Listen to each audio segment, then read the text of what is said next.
Hey everyone, so today we have this laptop here. This is a little bit of an older model, but still pretty relevant today. It's the A1398 2014 MacBook Pro. We're going to hear the problem with the backlight on this model. So let me just show you guys exactly what I'm talking about and what you should be looking for. Okay, and it's turning on. The caps light is on. We can turn on and off. And it's very hard to see, but there is a faint image in the middle here. See if we can bring up a flashlight and see if you guys can see it. I know it's a little bit messy there. Ah, you see that? So what I'm doing is I'm actually taking my flashlight from like a phone or something like that, and you're shining it in the back. And you can see that there is an icon in the back there. And this is why when you hold Option, this is just their little boot menu here. So you can see that they're Macintosh HD, and you can see that the screen is actually on. So what's next? What issue is this? Why does this go bad? Is it just a bad screen that we need to replace? And how do you know?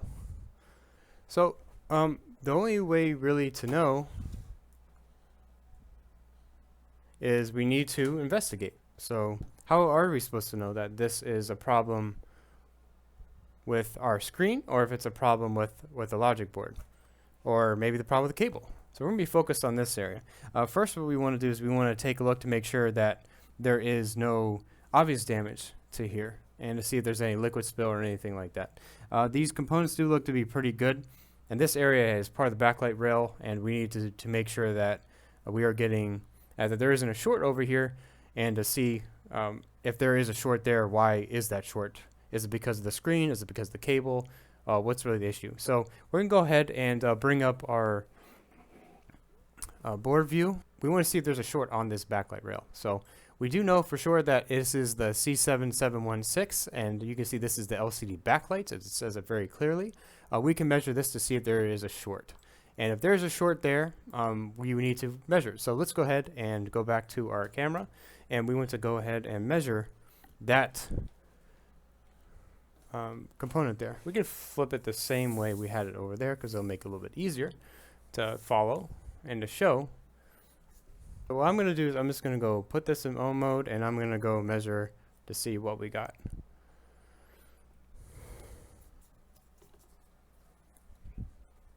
So the second point is the one that's towards the fan, and that one is ground, and then this one is here. We're going to go ahead and measure that. And we get about 15 ohms, I think it says. 13. So we get about 13 ohms there. Okay? So we see that. So there is a short here. And now we want to say, okay, why is there a short here, right? So a good way to test it is we can go ahead and take out this one. This is the LCD cable going to the LCD itself. So if we take this out, we need to go ahead and see if we're still going to have that short there.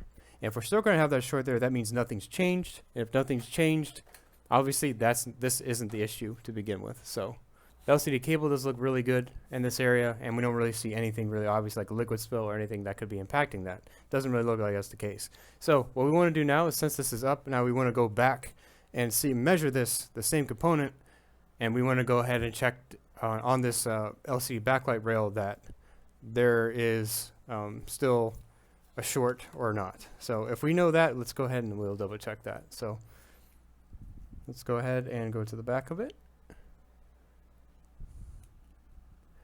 And you can see there's no more short. It's a 0 ohm. So there's no short there. So we know for sure at this point it's not a board issue, and that it is either an LCD cable issue or there's a problem with the LCD itself that's causing this short. It could be definitely a number of causes, but let's go ahead. We would need to at least open this up and go ahead and check, and then see if we need to do a replacement screw or anything like that. If you're interested in like how to remove the assembly, it's like a few screws. It's really not that bad. We have lots of videos on like A1398 screw removal, but this is where we want to get to, is the meat after you remove the display. I did notice actually something as I was removing this, and there is on this side, pretty close to where the connector is, there is a little bit of liquid. It's a little bit hard to see here. Let me see if I can try to focus it a little bit better. You can see this, where that brown line is there. So I'm wondering if that it does have to do something with this, as it's pretty dirty, and it's pretty close to the LCD connection, which is, I believe, is like around here, this area. Let's see if there's a problem with the LCD cable itself. I do see that there is a little, let's go under the microscope. Alright, so we undid it there, and we can see that last one is a bit burnt, right? All the way at the edge on the left. We can see that is damaged. Now, we can't just replace it because we need to know why it's been damaged. Most likely if the damage is to here, there's probably damage to the LCD. So let's go ahead and take a look at the LCD connection. This is where it was. And it's very hard for me to believe there's nothing else wrong. It's just that. Ooh, look at that. So we can see that this area is damaged. And this is, you see, this is exactly where the liquid is in this area. So maybe some liquid got in there and damaged it.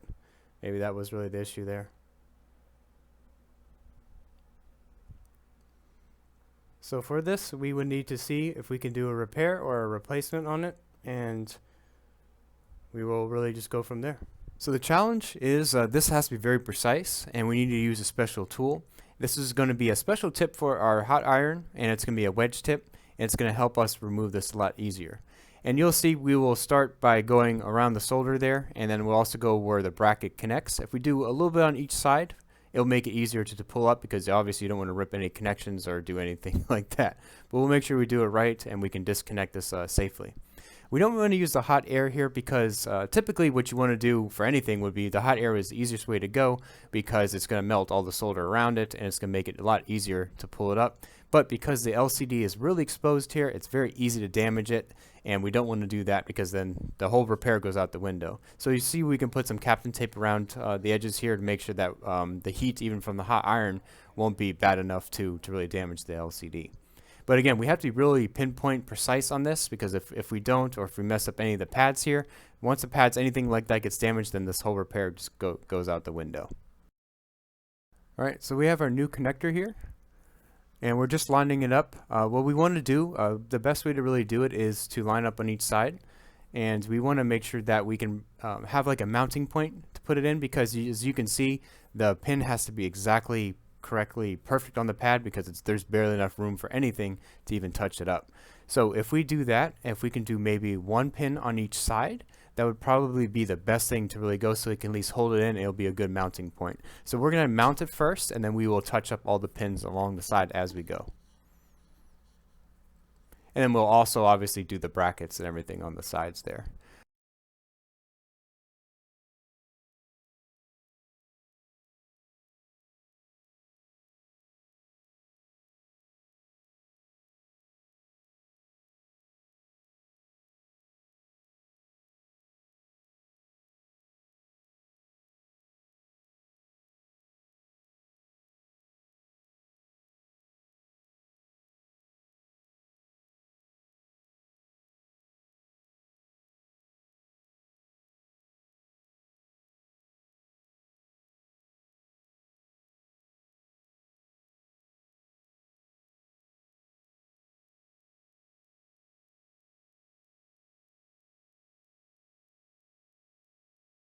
Alright, so you can see all the pins look excellent. It looks very good.